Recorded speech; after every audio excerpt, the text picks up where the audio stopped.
Olá, pessoal! Esse tutorial é para a gente começar a nossa jornada por esse caminhos de aprendizados e conhecimentos que vai permitir a gente entender a história dos animais, né? E como que eles chegaram até aqui. Na verdade, uma jornada mesmo ao passado, né? Em que a gente vai percorrer esse caminho evolutivo e no qual culmina o nascimento da humanidade. A primeira coisa que a gente precisa saber é o seguinte: os animais, academicamente, para facilitar o processo de ensino, foram divididos em invertebrados e vertebrados. Essa divisão, na verdade, ela é artificial, né? Porque os animais, na natureza não existe essa divisão, né? Hoje, a diversidade animal ela já está em cerca de 2.000 espécies conhecidas pela ciência. O que significa isso? Espécies que foram descobertas, que receberam nomes científicos.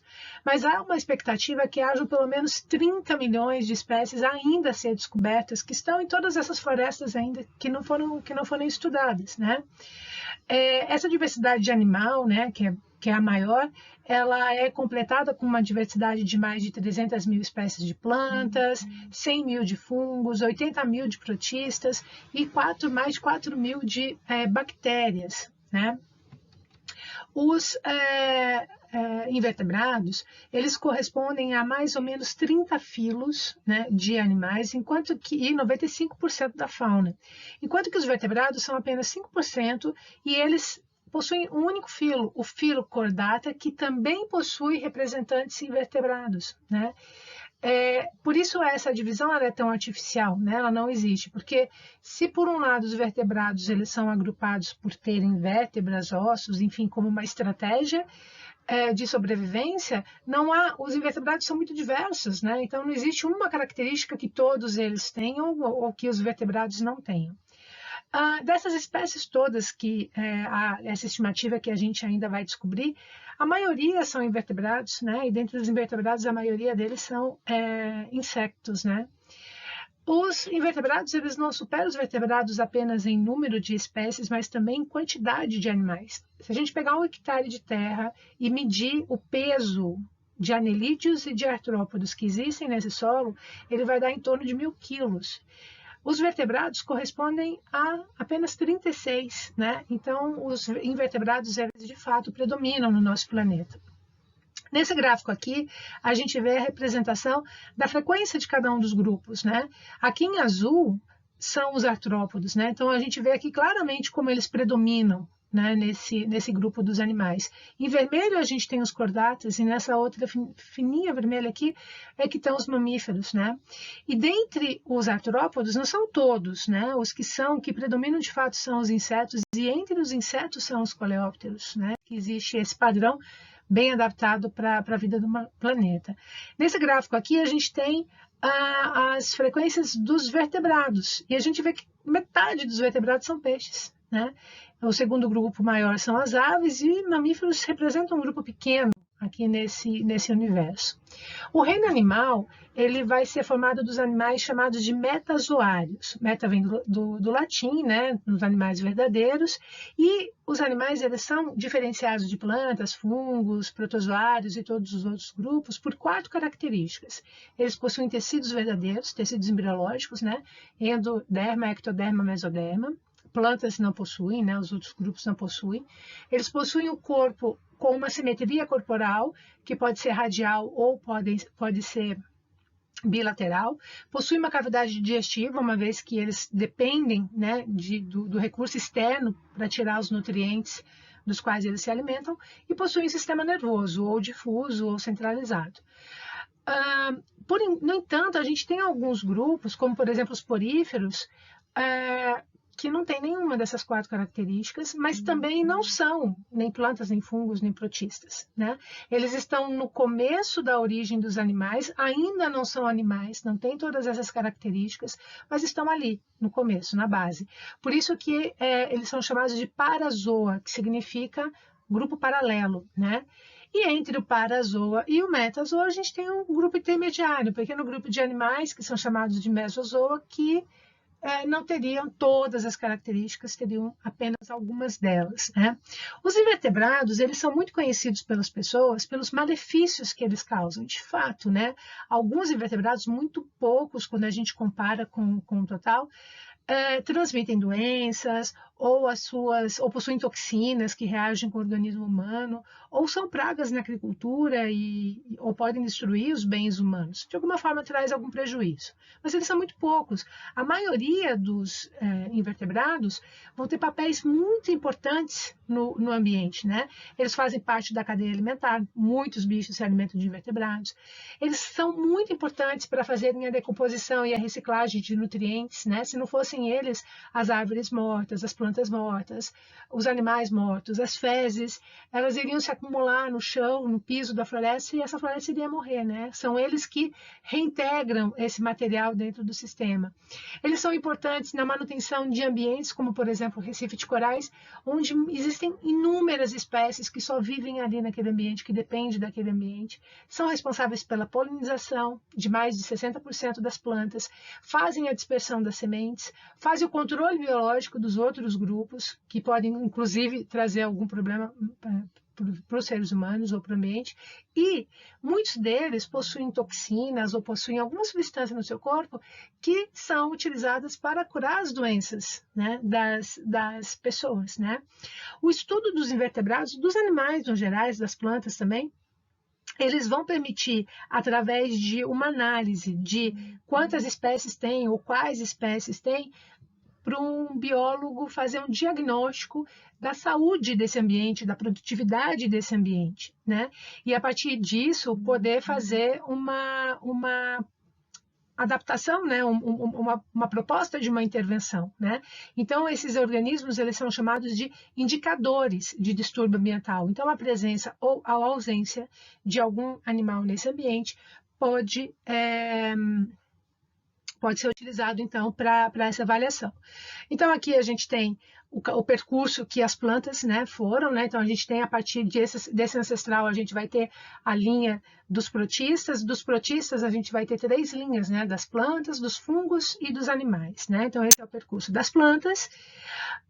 Quando a gente estuda a diversidade, a gente precisa se ater que a gente precisa conhecer 3 elementos, né? A gente precisa trabalhar 3 elementos para se conhecer e compreender a diversidade.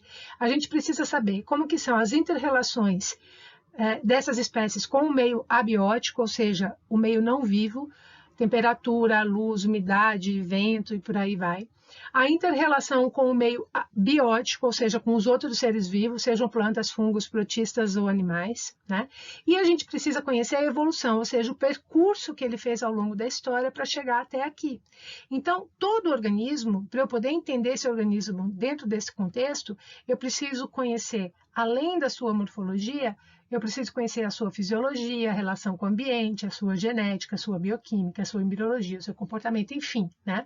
Por isso que a biologia ela é tão ampla e ela envolve diferentes segmentos. Então, é um conhecimento global e a gente também precisa de um componente comparativo para eu poder entender como que um organismo, né, poder avaliar se ele é grande ou pequeno, se ele está bem ou se ele está mal, né, se ele é claro ou se ele é escuro, eu preciso de um parâmetro comparativo, né? Então, a biologia ela sempre vai precisar de um parâmetro comparativo para eu poder entender por que esse animal ou essa planta, ou esse organismo possui essa forma corporal, né? E aí poder entender, ao longo da história, quais foram as pressões evolutivas que foram desenvolvendo, né, permeando esse corpo para que ele pudesse, né, apresentar esses processos adaptativos e fossem modelando o seu corpo.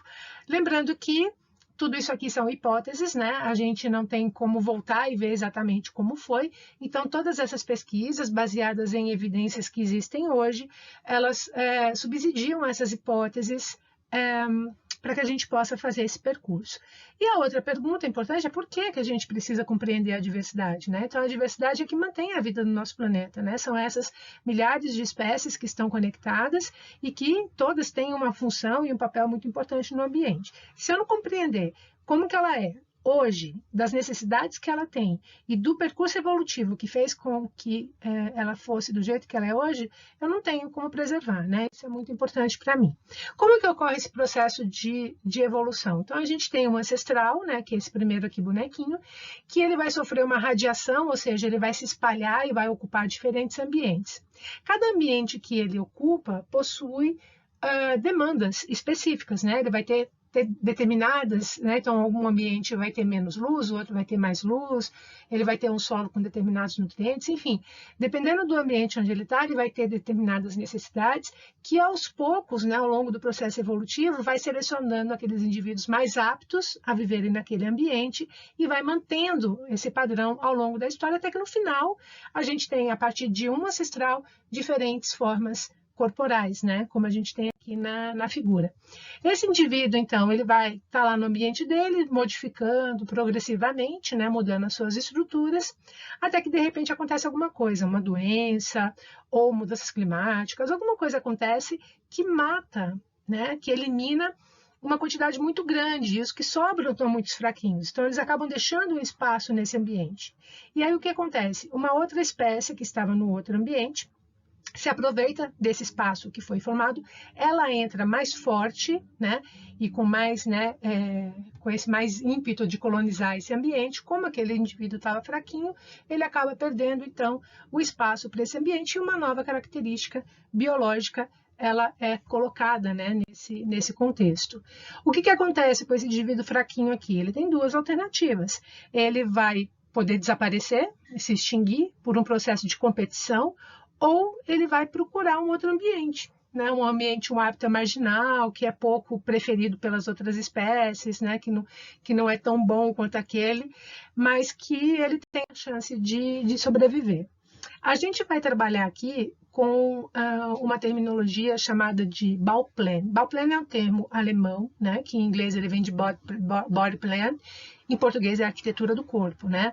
Então, como a gente vai trabalhar com o estudo da morfologia, a gente vai entender por que os corpos, por que as estruturas morfológicas são daquele jeito e qual que é a função dela. Para a gente poder entender isso, a gente precisa partir da concepção de que as espécies, os grupos, né, eles possuem uma estrutura básica, um projeto estrutural básico, um plano básico. Eu posso fazer uma analogia, por exemplo, com uma casa. Eu sei que uma casa é uma casa porque ela tem um elemento básico, que é o quê? Chão, parede, janela, porta e teto. A partir disso, eu posso ter todos os tipos e formas de casas possíveis, mas essa estrutura básica de casa eu preciso ter. Se for uma casa em cima da outra, já não é uma casa, é um apartamento, né? A mesma analogia eu posso fazer com o carro. Então, o carro tem um projeto estrutural em que ele vai ter 4 rodas, ele vai ter o pneu, ele vai ter a porta, ele vai ter o volante, ele vai ter as janelas, enfim. A partir disso, eu posso ter todas as variações possíveis, né? Todos os formatos de carro, 2 portas, 4 portas, sedã, não sedã, enfim. Posso ter todos os tipos de carro, mas a estrutura de um carro eu olho, eu sei que é um carro. Porque se eu mudar daquele plano estrutural, ele já não é um carro, ele vai ser uma bicicleta, um patinete, um avião, mas eu sei que carro é carro porque ele mantém esse projeto estrutural. A mesma coisa a gente vai trabalhar com os animais. Dentro do corpo dos animais, a gente tem componentes, então, que não mudam, né, porque eles servem para suprir uma necessidade básica desse animal, e outros que são maleáveis. E aí ele vai alterar conforme as necessidades específicas daquele ambiente, né? São componentes que a gente chama de componentes moldáveis. Ou seja, então cada espécie vai ter características ancestrais, que não mudam, que vêm com o ancestral, e aquelas que são derivadas, que foram alteradas. É muito importante nesse contexto a gente conhecer a embriologia, porque é nesse momento do desenvolvimento do organismo que vai se formando a estrutura, né, a parte estrutural, como numa casa, né, que é a parte mais importante. E a gente precisa, obviamente, conhecer todos os outros elementos que formam esse organismo, seja fisiologia, ecologia, etologia, biomecânica, por aí vai, né? E elas vão ser, então, né, utilizadas como essa estratégia. Para finalizar, algo importante que a gente pontuar é como que esses processos ocorrem, né? Então, aqui a gente tem um quadro, que é, podemos fazer uma analogia, por exemplo, que essa faixa aqui fosse um braço humano, o nosso braço. Essa parte branca aqui, que é o pré-cambriano, seria todo o nosso braço. A partir daqui seria nosso punho e aqui a nossa mão. Então, durante a vida na Terra, a maior parte do tempo, desde a existência da Terra, de 4.600 bilhões de anos atrás, foi uma preparação para que os organismos pudessem evoluir e ter toda essa diversidade que a gente tem, né? Então, a gente teria lá no nosso cotovelo, mais ou menos, o surgimento das bactérias, a mudança da atmosfera terrestre, e só no nosso punho, que seria 600 milhões de anos, 500, 600 milhões de anos, é que surgem os organismos multicelulares, né? Que daí vão dar origem às plantas, aos fungos e aos animais, né? Então, surgiram o registro fóssil mais antigo que a gente tem para os primeiros animais é de 680 milhões de anos, e eles estão em Jakarta, na Austrália, e em Burgess, no Canadá. Durante a vida na Terra, né, essa parte aqui do nosso punho, ocorreram alguns eventos de extinção, na verdade foram 5. Esses momentos foram muito importantes, porque o que ele aconteceu? Ele eliminou 90%, 95% de todas as plantas, todos os animais, todos os fungos, enfim, que tinham ali, e isso abriu espaço para que novas espécies entrassem. Então, cada vez que se extinguia uma quantidade muito grande desses organismos, abria um espaço para virem mais fortes e mais diversos, né? Então, aconteceram esses 3, e os 2 últimos, o último aconteceu no Cretáceo, que foi quando os dinossauros desapareceram e deram espaço para os pequenos mamíferos se desenvolverem, evoluírem e chegarem até a gente. Importante frisar que a gente está vivendo o sexto evento de extinção em massa, só que esse é diferente, porque ela é uma extinção que é causada por uma única espécie, por uma única espécie que sabe o que está fazendo, por uma única espécie que sabe das consequências do que ela está fazendo, e ela não está dando tempo da natureza se recuperar como nos outros casos, né? Então a natureza está sendo arrancada, está sendo colocado cimento em cima e está causando um impacto, uma destruição de tal forma que a natureza não está tendo essa resiliência de se restaurar, né? Isso é muito sério, né? Isso é muito, muito importante. Aqui a gente tem então um desenho, né, da nossa evolução dos animais, né? O quadro maior são os invertebrados, todos os filos que a gente vai ver, que a gente vai conhecer. Essa linha, ela é uma linha do tempo, então ela sai aqui do começo, né? Ela sai aqui do porífera e ela vai passando, conforme ela vai andando, significa o tempo passando e o surgimento aqui desses grupos. Aqui do outro lado a gente tem os mamíferos e aqui a gente tem as plantas. Convido vocês a assistirem esse vídeo aqui, que ele é muito, muito interessante.